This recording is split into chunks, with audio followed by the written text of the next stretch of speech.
I'm Adam and welcome to the garden. In our video today, we're going to look at pruning techniques to get our plants ready for the new growing season.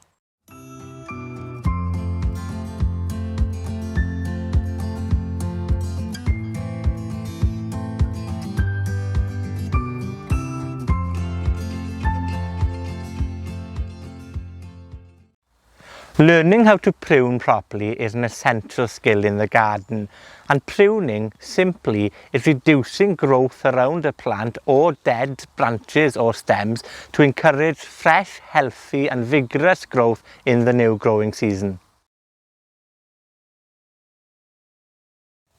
There are many different tools we can use around the garden to prune, and my favourite and the most commonly used are the pruning shears. These help us cut more stems, but if the stems are thicker, we can use the loppers, which have a bigger blade.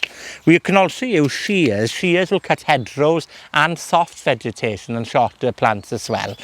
If we have tall trees in the garden that we can't reach, then using a telescopic tree saw can help us with that.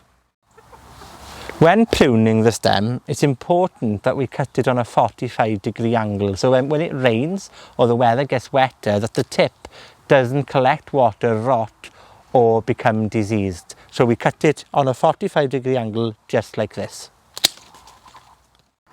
After using our pruning scissors, it's a good idea just to disinfect them before using them on another plant so that we don't transfer diseases from one plant to another. Autumn is a great time to start thinking about pruning your plants, and if you've got some herbaceous perennials in the garden that have flowered in the summer months, any time from now onwards until early spring is a fantastic time to start pruning. But if you have fruit trees or deciduous trees that are still in leaf, you're best waiting just until the beginning of winter into midwinter before you start considering pruning them. One of the main reasons we prune is to allow air to circulate around the plant, this preventing disease build-up and as well allowing new growth. As you can see with this rose bush here, this stem is crossing over this stem and therefore it's quite densely packed, and we run the risk of them rubbing against each other and blocking the sunlight from the bottom branches themselves. The best time to prune roses is after the first frost. Otherwise, we run the risk that the plant will create new growth, that then being affected by the frost and putting the plant under stress.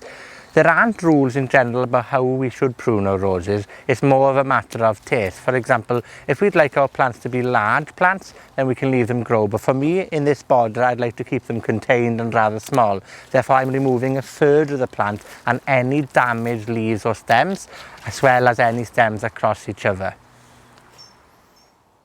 One golden rule with pruning is not to be afraid to cut back hard to stimulate new growth. Now with perennials like this buddleia bush that I have here, if I cut this right back down to the bottom in the spring, I will have a plethora of new shoots coming up, creating plenty of flowers in the new growing season. So don't be afraid to really cut them back hard.